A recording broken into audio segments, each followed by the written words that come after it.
সমগ্র বরাক উপত্যকা সহ বিভিন্ন এলাকার গুরুত্বপূর্ণ খবরের মধ্যে স্বাগতম। আজ হলো 18 এপ্রিল, 4 বৈশাখ, শনিবার।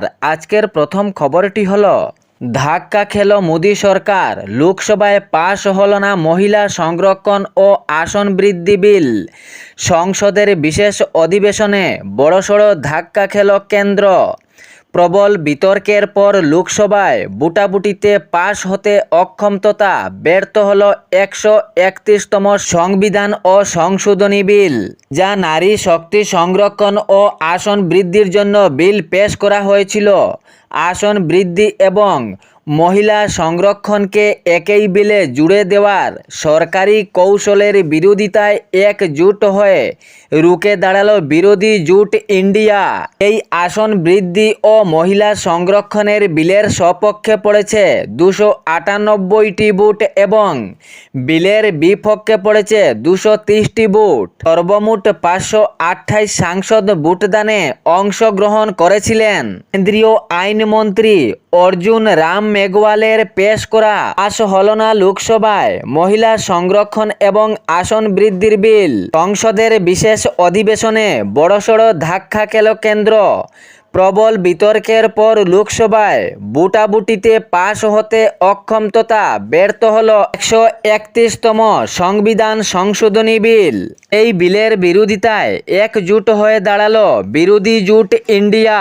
এর পরবর্তী খবরটি হলো 4 চাকা বাহনের সঙ্গে একটি বেসরকারি বাসের মুখোমুখি সংঘর্ষ, ভয়াবহ পরিস্থিতি, জীবন্ত দগ্ধ হয়ে 6 জনের প্রাণহানি। এ ভয়ঙ্কর ঘটনাটি ঘটেছে কর্ণাটকের যাদগির জেলায়। জানা গিয়েছে গাড়িটির টায়ারের পাংচারের ফলে এ ধরনের ভয়ঙ্কর ঘটনাটি সংঘটিত হয়, যার ফলে 6 জনের প্রাণহানি, জীবন্ত দগ্ধ হয়ে যান 6 জন। কর্ণাটকের যাদগির জেলার সুরপুর তালুকের দেবাপুর এলাকায় এ ভয়ঙ্কর ঘটনাটি সংঘটিত হয়। সূত্রে খবর পাওয়া গিয়েছে গাড়িতে মোট 8 জন যাত্রী ছিলেন, কিন্তু এ ভয়ঙ্কর ঘটনার পর 2 জনের আশঙ্কাজনকভাবে অঘটন ঘটেছে। 1 জন গুরুতরভাবে জখম হয়েছেন বলে জানা গিয়েছে, কিন্তু 6 জনের প্রাণহানি। এ সংঘর্ষের ফলে অগ্নিকাণ্ডেরও সূত্রপাত হয়। সঙ্গে সঙ্গে দমকল বাহিনীকে খবর দেওয়া হয়। দমকল ও জরুরি পরিষেবার কর্মীরা দ্রুত ঘটনাস্থলে উপস্থিত হন। দমকল বাহিনী ও স্থানীয় লোকদের সহায়তায় উদ্ধার কাজ চালানো হয়। তবে জানা গিয়েছে এ ভয়ঙ্কর সড়ক দুর্ঘটনায় সঙ্গে সঙ্গে 6 জনের প্রাণহানি হয়েছে এবং 2 জন গুরুতরভাবে জখম হয়েছেন। আহতদেরকে সঙ্গে সঙ্গে স্থানীয় হাসপাতালে ভর্তি করা হয়েছে। শনাক্তর কাজ চলছে পুলিশ প্রশাসনে। তবে জানা গিয়েছে গাড়িটির টায়ার পাংচারের ফলে এ ধরনের অঘটন ঘটেছে। গাড়িটি দ্রুত গতিতে ছিল, সেই সময়ে টায়ার পাংচার হয়ে যায় এবং গাড়িটি নিয়ন্ত্রণ হারিয়ে 2 বাহনের সঙ্গে সংঘর্ষ হয়। সঙ্গে সঙ্গে অগ্নিকাণ্ডেরও উৎপত্তি হয়, যার ফলে এ ধরনের অঘটন ঘটেছে। এর পরবর্তী খবরটি হলো পশ্চিমবঙ্গে নির্বাচনীয় প্রচারকালীন অবস্থায় মুখ্যমন্ত্রী ডক্টর হিমন্ত বিশ্ব শর্মার কিছু মন্তব্য সামনে এসেছে। তিনি জানিয়েছেন পশ্চিমবঙ্গ ও আসামকে ধ্বংস করবে বাংলাদেশি মুসলমানরা। আসামে বাংলাদেশিদের পা সম্পূর্ণরূপে ভেঙে ফেলা হয়েছে। এবারও আসামে বিজেপি সরকার হলে বাংলাদেশিদের পা নয়, জীবন ভাঙব। পশ্চিমবঙ্গ নির্বাচনীয় প্রচারে গিয়ে ডক্টর হিমন্ত বিশ্ব শর্মা একথা জানিয়েছেন, বাংলাদেশিদের কোনো জায়গা নেই রাজ্যে। যদি বাংলাদেশিদেরকে রাজ্যে জায়গা দেওয়া হয় তাহলে এই রাজ্যের প্রকৃত জনগণ কোথায় যাবেন? তাহাদের প্রাপ্য কোথায় যাবে?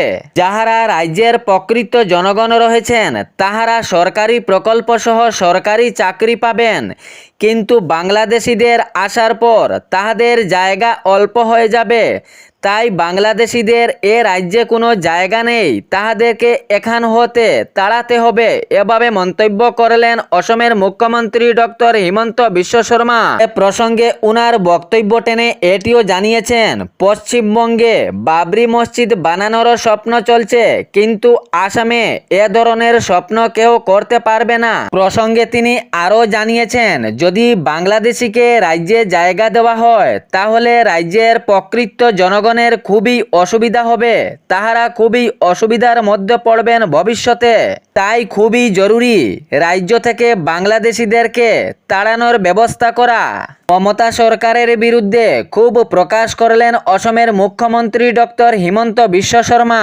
এর পরবর্তী খবরটি হল, ত্রিপুরা এডিসি নির্বাচনে কার্যত বরাবরই শাসক দল বিজেপির বিপুল জনসমর্থন নিয়ে ঐতিহাসিক জয় ছিনিয়ে নিল ত্রিপুরামথা।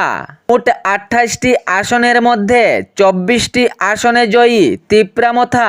24টি আসনের জয়ের সঙ্গে সঙ্গে উল্লাস দলটির জনসমর্থনের উল্লাস অনেক বেড়েছে। কর্মী ও জনসমর্থনের মধ্যে উল্লাসের ভিড়। বিজেপি মাত্র 4টি আসনে জয়ী হয়েছে। এডিসি অঞ্চলের উন্নয়ন, শান্তি ও স্থিতিশীলতা বজায় রেখে কাজ চালিয়ে যাবে, এই প্রতিশ্রুতিও পূর্ণ ব্যক্ত করেছে ত্রিপুরামথা নেতৃত্ব। মোট 28টি আসনের মধ্যে 24টি আসনে জয়ী ত্রিপুরামথা। বক্তব্যের সামনে এসেছে, শান্তিপূর্ণভাবে নেতৃত্ব এ দলটি চালাবে, যাহাতে জনগণের কোনো অসুবিধা না হয়। উন্নয়ন, শান্তি ও স্থিতিশীলতা বজায় রেখে এ দলটি তাহার কাজ চালিয়ে যাবে বলে প্রতিশ্রুতিও দেয়। জনসমর্থনের জনজোয়ার। এ দলটির জয়ী হওয়ার পর চতুর্দিকে বিপুল জনসমর্থন, কর্মীরাও উল্লাসে মিছিল। এর পরবর্তী খবরটি হল, বরাক উপত্যকার বিভিন্ন এলাকায় প্রায় প্রতিনিয়ত বাড়ছে সড়ক দুর্ঘটনার কাণ্ড। Auto, Alto, auto motorcycle, auto e rickshaw, Alto e rickshaw, এইসব যানবাহনের মধ্যে প্রায় নিত্য প্রতিদিনই অঘটন ঘটছে।